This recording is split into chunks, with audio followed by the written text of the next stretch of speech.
Thank you, Shawn, so much for being here, being willing to talk with me. I can't believe this is our fourth Zoom call together. Kind of wild I was enamored to be on Zoom with you the first time, still hasn't lost its luster on call number four.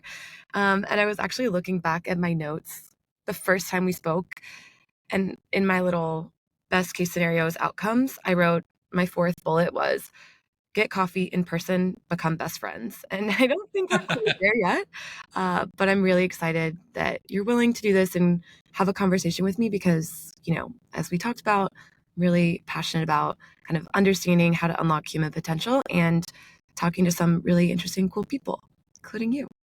Great.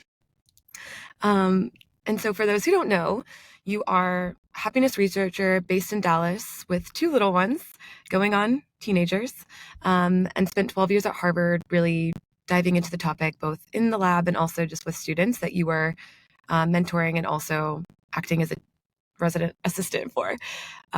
So you have a lot of deep knowledge both in real life experience and also in research on the topic. Um, and your most recent book was 6 years ago. So you took a little bit of a hiatus from the speaking route to spend time with family. And now you're getting back into kind of into things, starting to have more speaking engagements. So how has that been going? How are you feeling? I know that this is kind of early on in that journey, but curious Yeah, to it, hear. it feels great. I think it feels mixed because I've absolutely loved taking time away from work to spend time with my kids. And I didn't completely go away from work, but basically when I'm not traveling to do talks or research, a stay-at-home dad. So, and I get sort of the best of both worlds. So Mhm.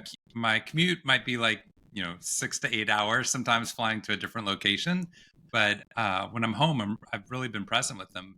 But it's actually been really interesting as a happiness researcher to look at my own levels of happiness as they've moved through this transition period because um, I took my foot off the gas and Mhm. intentionally so. Like I chose to slow down for my kids. As soon as my daughter was born, we had two little ones, so I really wanted to spend time with them because it was such a finite period of time. But also feeling all those feelings like, wow, I'm not doing this, and then this other person's doing this, and Mhm. some my good friends are like writing books and getting bestsellers and getting on Netflix and like doing all these amazing things. And I intentionally chose to be with kids, with my kids, but also sometimes it's hard to balance and I have to continually remind myself that I chose this path, right? And that you can't choose all paths at the same time. So it's been really interesting watching happiness oscillate in the midst of, yes, I'm so glad I'm home, to, oh, wow, there's so much I'm missing out on at the same time. Yes. And we talked about this last time. Like, I also keep my foot on the gas pretty much at all times. And I think it's really scary and daunting to choose something different, but also probably really liberating to kind of take space and carve out opportunity for what you're reprioritizing because things shift and what's important kind of isn't always the same.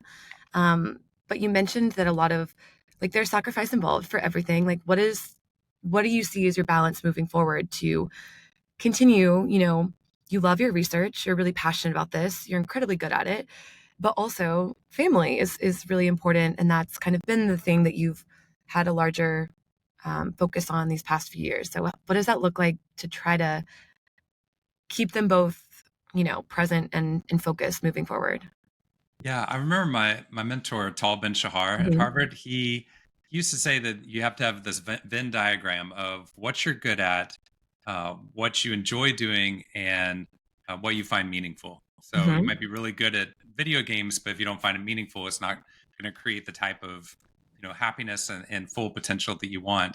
I love getting to speak. I find that it's so meaningful. I think even when I've heard the talk, I've heard it Mhm. 13, 1,500 times.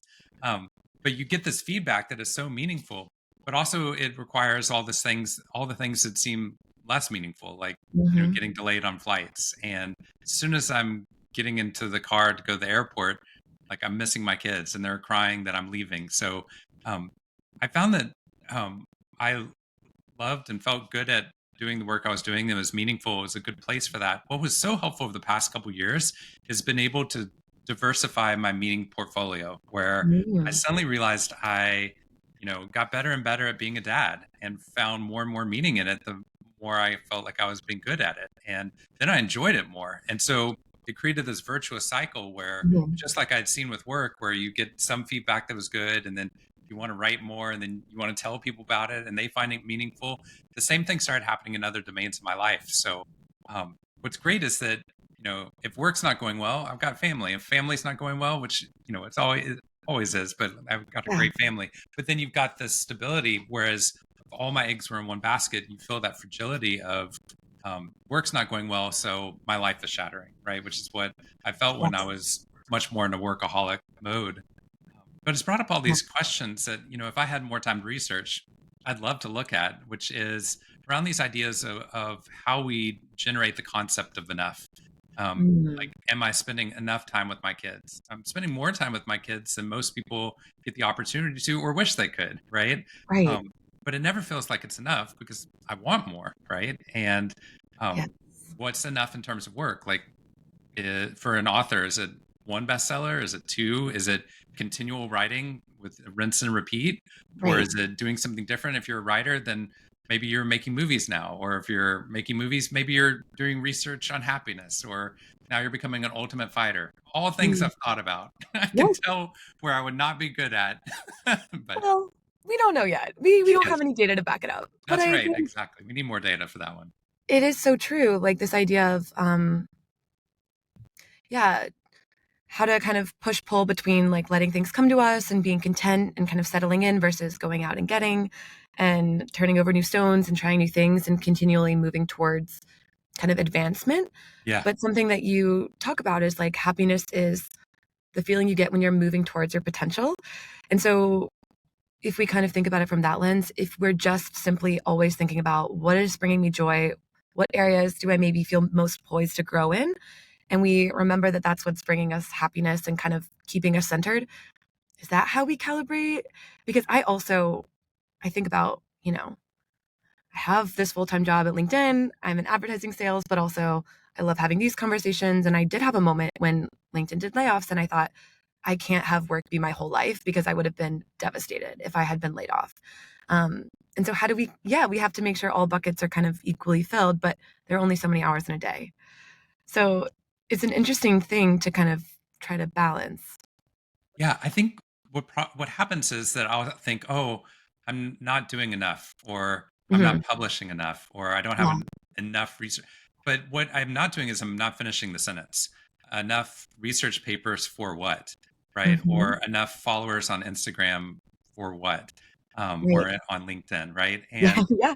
right, I think you'd really want you'd want to be able to finish that sentence because otherwise it creates an infinite loop where there's no answer to it, but you're failing at it. And you can do Right. that in every domain of your life when you're a finite being. So I Mhm. think part of what we have to be really clear about is what the goals were, right? Like, am I being a good enough father so that my kids are feeling loved and educated and that they're growing and that they're making friends, then I can answer some of those questions, right? Mhm. But if it's that, I just spent 15 hours with my kids, was that enough?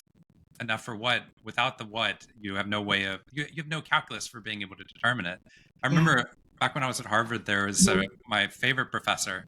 I love Dr. Tal Ben Shahar. The other one that we both loved was Dr. Brian Little, Okay. who was amazing. He did personality psychology, and um, he's fantastic. You should go read all of his books. He's I great. would have loved him too. I Yeah, love a personality test. Yes. yeah. Oh, exactly. And Mhm. this guy just made psychology come alive. Like Wow. my father was a neuroscientist. Mhm. I fell in love with psychology watching Dr. Little. He was phenomenal.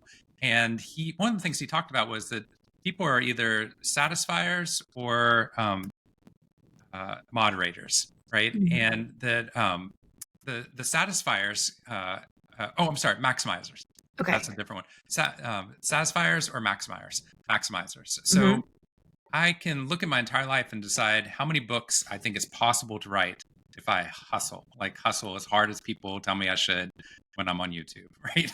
Or so like I can determine that's how many I'm going to do, and then I'm never really going to be happy because there Mhm. is a maximum point that unless I use all my energy and time efficiently, I will not get to, especially if I want to do things like sleep or have relationships, right? Right. Right. Um, Yeah.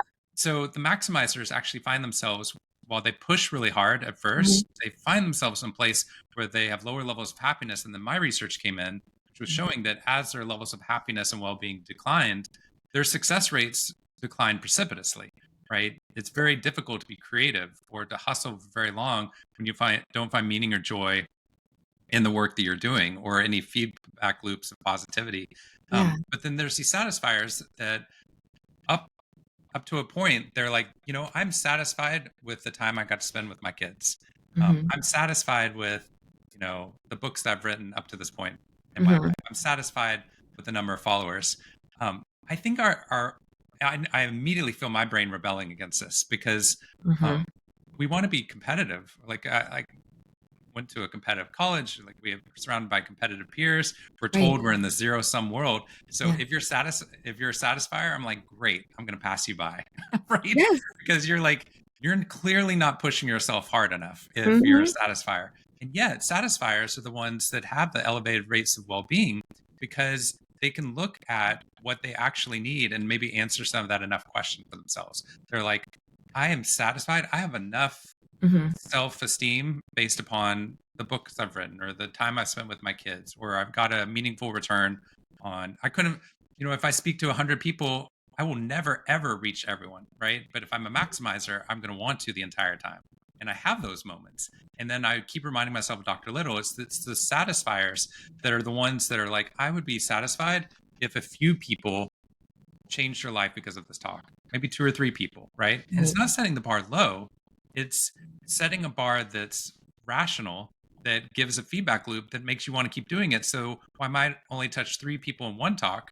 It'll allow me to keep doing this for 100 more talks afterwards, which is three times how many I would have gotten if I managed to get everyone in that 100-person talk. Yes. And knowing it logically isn't enough. Even you have to remind yourself of these things. And you are Yeah. probably one of the most well read, well versed on these principles of anybody on the planet right now. And so, but it is, you have to work for it. And something that you talk about in the book I love, The Happiness Advantage, is we get overwhelmed easily sometimes when we do kind of have this maximizer mindset. And then one little thing can just kind of spiral us into, this is too much, I can't do it. It like you said, like it's a cycle, but it's a vicious downward spiral, as opposed to kind of, you can chip away little by little, and then you look back and you've done a lot, but you started with small incremental kind of goals. And it feels at the beginning maybe like you're not setting the bar high enough, but then in the end, you actually get where you wanted to go if you start in that way. Yeah. It was so interesting when we started doing the happiness course at Harvard. We thought we were going to have to really push people, and we did Hmm. because we had to go through the back door because people would think, "Oh, I will be happy when I'm an investment banker," which means I Yeah. need to take the hardest classes and get the best grades possible, Hmm. right? So I don't really have time for other people. I'm going to stay in the Right. library all the time. But think how happy I'm going to be when I'm, you know, a Made Supreme it. Court clerk or I'm an Hmm. investment banker, whatever the metric is for that person.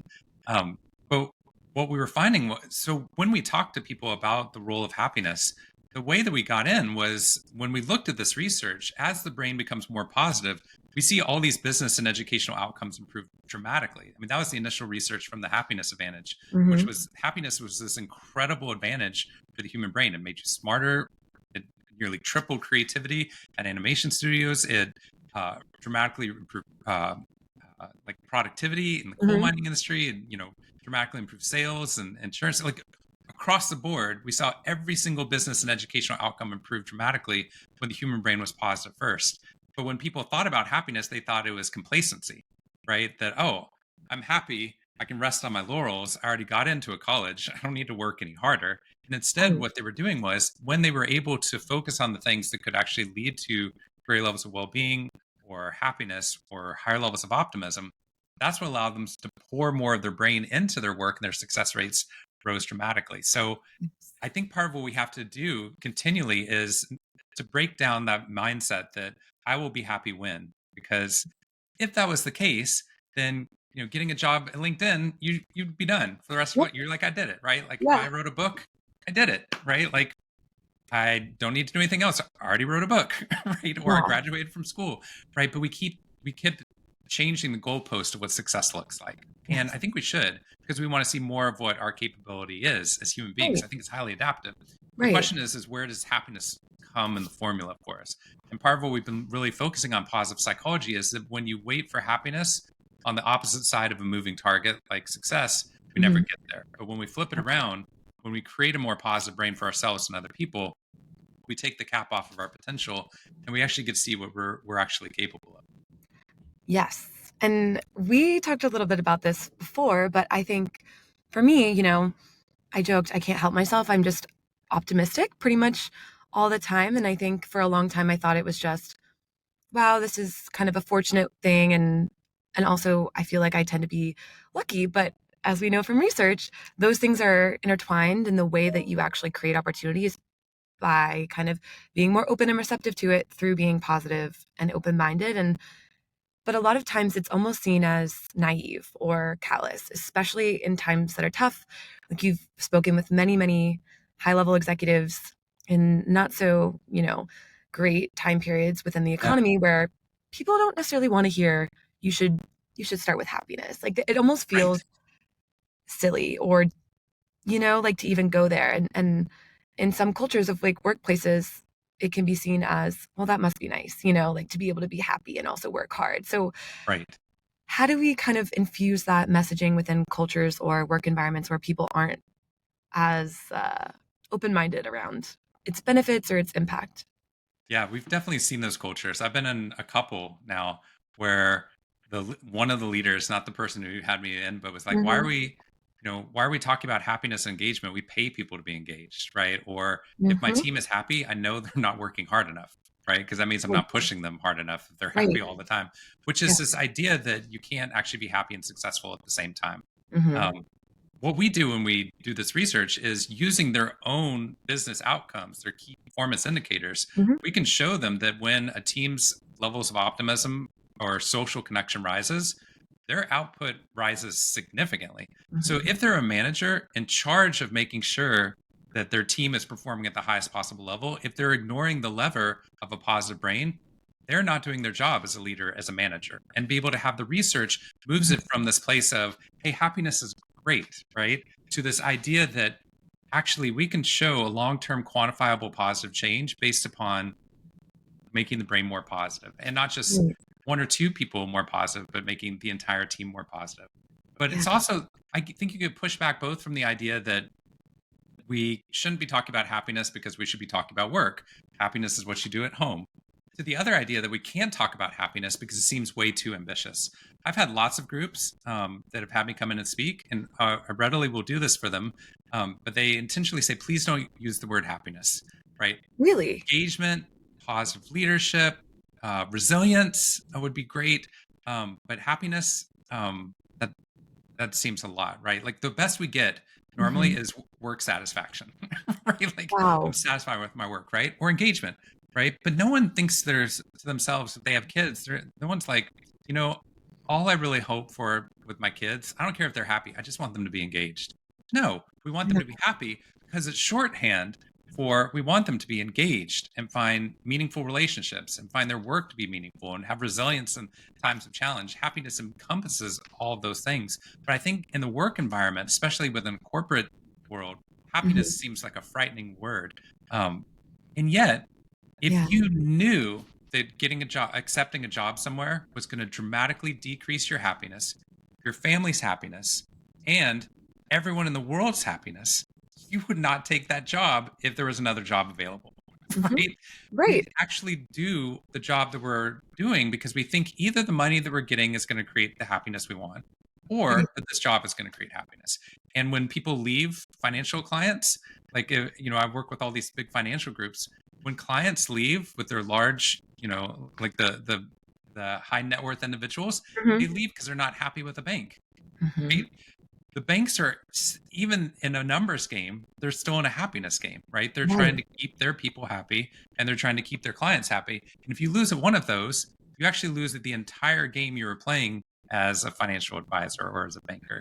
So part of what we try to do is to show people these and then to let people know that change is possible. Um, Mhm. so we worked with Genesis Health Systems, and Jordan Voigt was the head of this hospital in Davenport where they weren't profitable. They were having to go through restructuring, and then COVID had hit. Mhm. And some of the people on his team were like, we cannot talk about happiness right now. Yeah. We're having to let people go. As soon as COVID's over, then we can talk about happiness all we want, right? Or as soon as we finish the restructuring, then we'll talk about happiness. But what he said was, if we aren't giving people a license to talk about the positive right now, we're only giving people a license to talk about the negative. So why would somebody come work at this hospital or care what happens to the people that they work with, their patients? So we got to do this. It was a researcher's dream. We got to go in department by department into this hospital. And a study we published in HBR, and that we should post on LinkedIn, Yes. uh, yeah, is to what we found was that when we brought positive psychology into intact teams, and they Mhm. learned the information together, and that they were not alone, and then they looked at a work routine that they were doing and made it more positive, and then adopted a single positive habit that they did for 21 days. We tracked them over the next 6 months, and we could look at the data sets, and you could see which ones had actually gone through the positive psychology intervention, because Mhm. the burnout rates in COVID were skyrocketing for everyone, especially in the hospital system.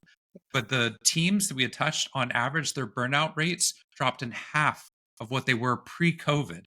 So what you were seeing was a reversal of the narrative that we thought was intractable, right? That Yeah. if you go through a hard time, burnout happens. That's the end of the story. And what we found was, in the same hospital system, when teams realized that they weren't alone and started focusing on this positive research together, they were better together. But not only that, it turns out their patient safety ratings started to rise. When we got that data, which is why we spend so much time quantifying everything, is that when you could see the numbers, especially around patient safety improving, we got to the entire hospital system. They're profitable for the first time. They have top 1% patient safety in the nation now, and they have the highest engagement scores in a decade. And now we've been able to replicate this at several other hospitals right now. So what we kept seeing over and over again was change was possible if we had the courage in the midst of the difficult times to talk about the positive. And that's one single thing that they did. That was a happiness tactic over 21 days. Yeah. That Well, so lasted that many months? Is that well, it's fascinating. So the habits that they created personally, they could Mhm. continue on for 21 days. Each of those were individually picked, and we had them picked from. They had to pick one out of these five that we offered to Mhm. them. They're the ones we studied the most. Mhm. But what was fascinating about it was what they did on their teams. The teams together identified a work routine and then changed them to be more positive. But what that meant was, these are COVID units, these are child oncology labs, these are, Mhm. you know, uh, like the primary care doctors. So they each had a different working culture. So what they picked was different for everyone, which is impossible for us to research as, like, that's not what we want. We want to routinize everything, right? Like, Mhm. we don't want any differences. That's how we can measure whether or not, most of science is built upon that, is you have two groups, and Right. they only do one thing different between Yes. them. That way you can isolate the variable. Mhm. And yet they all pick something different. But the reason why we were able to measure it was because it didn't matter. What they picked, things like, one of the groups, that the kids would have to go for transfusions in Mhm. wheelchairs, which is a painful process. And they would go, and they'd have their hoodies over their heads, and Mhm. just sunk down. And they decided that they would invest in. They weren't Barbie Jeeps, but they looked like those motorized Barbie Jeeps, and they Yes, painted them yes. all orange, and then they made them sit in it, and instead of a wheelchair, and then they could drive themselves down to get this transfusion, which is still inherently a painful activity. But Mhm. they're driving down the hallway, waving and smiling and honking at other people, and the doctors and nurses were coming out, and became part of their work routine. It Mhm. it cost them a couple $100, but they said that it transformed what they thought was only a negative situation. That these kids felt like Mhm. they were alone under their hoodies going to these transfusions. Only one group picked that, right? Another Right. group, they released butterflies together. We will never study that, Yeah. ever. But Yeah. they kept them together. They talked about things they were grateful for, and at the end of the period, they released these butterflies together as a metaphor for that. That's not something we're going to study. Yeah. Or they started their meetings with, each person said one thing that they were grateful for before Mhm. literally doing life or death decisions. Um, they were all different, but it didn't matter. It Yeah. didn't matter because we saw a positive effect regardless, because they were doing something with others instead of alone, that Mhm. created a feedback loop that their behavior mattered. And instead of learning helplessness in the midst of a world that feels like the negative as permanent and pervasive, they could Mhm. see that their behavior mattered and that they were not alone doing it. And it made these transformations for them, which is why it's why Yeah. I wrote the last book I wrote, Big Potential, because Big Potential was all about we can't treat happiness like it's an individual sport or Mhm. success, which is how we teach it in school. You take tests Mhm. alone. But Right. instead, big potential is what happens when you create positive change with the ecosystem, like we Mhm. were seeing at these large hospitals, where um, one of my favorite studies is not mine, is these two researchers in Virginia found that if you look at a hill you need to climb in front of you, when the Yeah. participants by themselves, that hill looks 20 to 30% steeper to their brain than it does when they're standing next to someone that they're told is going to climb the hill with them. So the inclusion of other people on a, whether it's achieving a financial goal or whether Mhm. it's, you know, trying to write a book, which seems like it's an independent task, but actually Mhm. requires editors and your friends to keep you into it the entire time, and readers who will comment and say that they like it, or podcasts, whatever it is. You get this whole community around what seemed like it was a single activity. When you enhance and expand power out and defend that ecosystem together, what we saw is it took the cap off our potential, and those hills in front of us collapse. So we're more likely to take the next step and the next step as we move forward. Which is incredible. And like you talk about social connection, it's so important. And it's one of the last things we often think about. Like you talk about your Harvard students would isolate themselves in the library as opposed to going to a party because they felt like that was time better spent. But the hill gets smaller when we do it with others or even just feel like we've got support around us. And I think it's a really important thing for us to not lose sight of, especially kind of amid challenging work environments and weirdness in certain industries, including tech. But Well, yeah, we did that study at LinkedIn around social connection, the one where we looked at the peer-to-peer praise platform, and we yes. found that if you took the gratitude exercises we were already testing at places like Genesis or public schools in Flint, Michigan, or Mhm. you know, in Camp Pendleton, working with the Marines, we got them to do that, but then extend the gratitude outward so that they were praising or thanking one person for 2 minutes a day. So it was a 2 minute piece of praise, and they would try Mhm. to do that each day. What they found was, well, at the end of this, when we collected all the data, what we found was that the when somebody received 3 touch points of praise from their peers, not even top down, from their Mhm. peers, it turns out that the retention rates from new hires went from 80% to 94%. Same pay at LinkedIn, same building, same environment, same tech culture, and Yeah. yet a 14-point swing in the retention rates. And what we were seeing, and it took 6 minutes because it was 2 minutes for each of those, right? Yeah. Which is amazing. But when you looked at the data, my favorite part about the study, Mhm. because that's where everyone fixates on. But the other thing that I thought was so beautiful was if someone receives 3 touch points of praise, then those people double the amount of praise that they start giving back into the peer-to-peer praise system. So what Wow. you saw was this transformation of the culture as they saw this occurring. It wasn't like, oh, I'm just receiving all this praise. This is great. I might stay Right. in Let's sit back LinkedIn. and enjoy I have it. a Yeah. 14% higher chance of that. Yeah. Instead, it was like, actually, I'm seeing more things I should be praising around here. And it Yes. created this cascade of, or an upward spiral of positive success that not only results in higher retention rates, but it results in better work and all Mhm. the advantages that we saw in the happiness. So it's real and it's easier than we think to invest and then see benefits from happiness exercises and kind of a mindset. As an individual, like walking through the world, how do you try to, because you're not going to share the research with probably every person you meet. Like you're not able to give a talk to every group of individuals you wish you could. How do you spread this, kind of embody it in your own life in a way that you feel like can kind of really help? Because I feel like a lot of people probably, maybe aren't ready to adopt something or don't quite know how to spread it. And I joked with you when we first met. I have no credibility sometimes, I feel like, to be like, this is so important and we should be talking about this because I didn't go to Harvard for 12 years or speak, at Camp David. So how do you think about, easy ways that we can just be better, happier humans and kind of an example to others that may be inclined towards looking into that? It's a great question.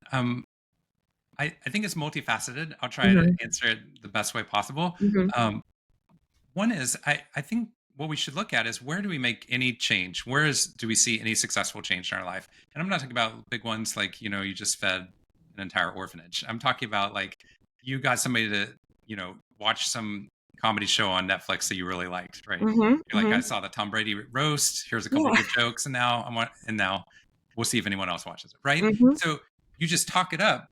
You Mm. first you watched it, you enjoyed it, then you shared that joy with somebody else, and you're Mhm. passionate about it, and you have a relationship with them that isn't just about the roast. So there's other Mhm. parts of the relationship that's there, and then suddenly that increases the likelihood of them picking up that book or watching that Netflix show. I think the same thing is true with positive change within our lives. I think Mhm. that sometimes we default in our conversations. I used to do this a lot early on. I was traveling so much. I traveled to 33 countries in 1 year when I first got started doing this. And I would get on the phone as a happiness researcher for a pre-talk phone call where they're trying to decide whether or not to have you. And I'd be Uh-huh. like, yeah, I'm just so busy. So busy. I'm so tired. I traveled all these places. Like, and then Right. I'm on a plane here. Right. Like everything I'm telling you requires you as a human being to either be like, well, we're not hiring him or sympathetic. Right. And so that changes the entire conversation. The Yeah. conversation isn't going to go, hear this incredible research we just found, right? Or, I'm going on this vacation, or Right. I've just watched this Netflix show. Like, I love Community. You should watch Community. Mhm. It's not going to go to any of Yeah. those. Your response is, oh, I'm so sorry. I've been so busy too. Like, I just feel like life is so swamped. And now you're in a state where it's perpetual Right. negativity, and you were doing it to be there for that other person, right? Or to Mhm. let them in. So part of what we've got to do, and this is my wife's work, is to change what we're broadcasting out, right? So Mm. I think that if we can see that we can change what people watch on Netflix, let's change also the positive habits they're making in our life, which starts with, we have to do the thing first. Like, I can't convince somebody to watch a movie if I haven't seen it. Right. So I started doing this research way before I started doing the habits. Mm. And I get very excited about. I read probably, I calculated one time, it was like 80 hours of books and studies about meditation before I sat down to meditate. And I Because it's joke so with much you. easier, It's on right? my to-do list. I haven't done it yet, and I know all the benefits, but it's not quite I haven't quite gotten there. Right. But I Yeah. bet if we talked about meditation, Mhm. and I'm telling you that, like, literally it's been changing my life, and then Right. I go with you and we go meditate somewhere at Mhm. or there's a place at LinkedIn where we can go meditate, and then a Mhm. couple of your friends all go, and we go on Tuesdays, so that's just what Mhm. we do. Then I have no doubt that you would meditate, right? Because Right. you've got social connection, you're hearing Mhm. it from multiple sources. Then you start to do it yourself, and you're like, wow, that was actually kind of good. And then you tell other people about it. So then they're like, oh, she's a meditation girl. So then they're like, that becomes your identity. I found the same thing happen with happiness, which Mhm. was, I researched this, and then I was like, I should do this because I need this, because I went through a Mhm. period of depression for almost 3 years. And Mhm. then as I was doing this, I could see the feedback loop, which is why I was like, we need to study this more.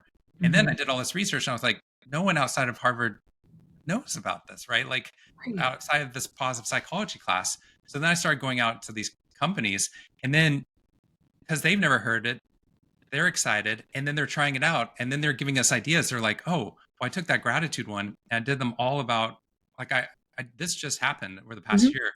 We've been studying gratitude for 2 decades, and this woman Mhm. came up to me, and she had a journal full of things that she was grateful for, and I was like, that's amazing. She's like, I've been doing this for 10 years. I was like, Wow. that's such a treasure. You can read back through that, right? Like, had the same Yeah. reaction. She's like, they're all about my husband.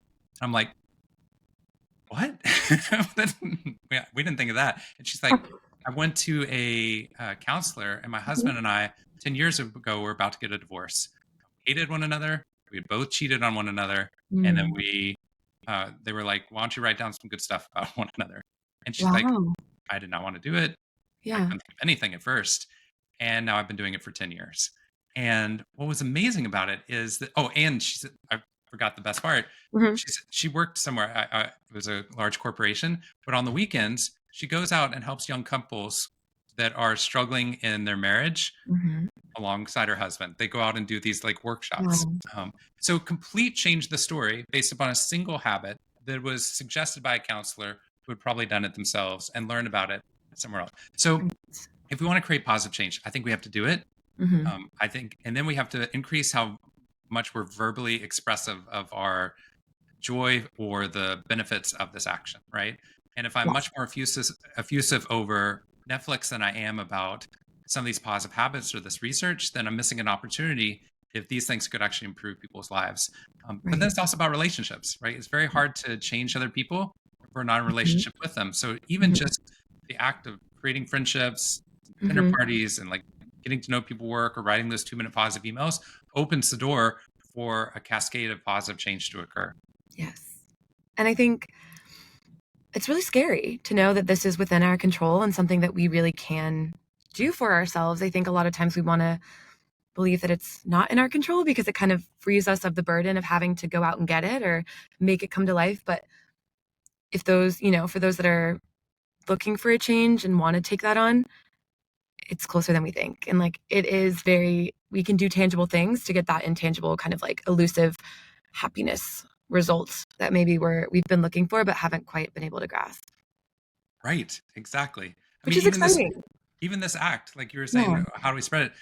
What you're doing is not only in the work that you've been doing at LinkedIn, but your work doing this is going to share this to thousands of people who are going Mhm. to hear this and be like, oh, I might try that one thing. Or even if they don't try something after listening to this, Mhm. they might just at least be able to hear that I'm hearing something different that I'm getting on my alerts on my watch and my phone, right? Right. Which is all the negative that's going on in the world right now. And Yes.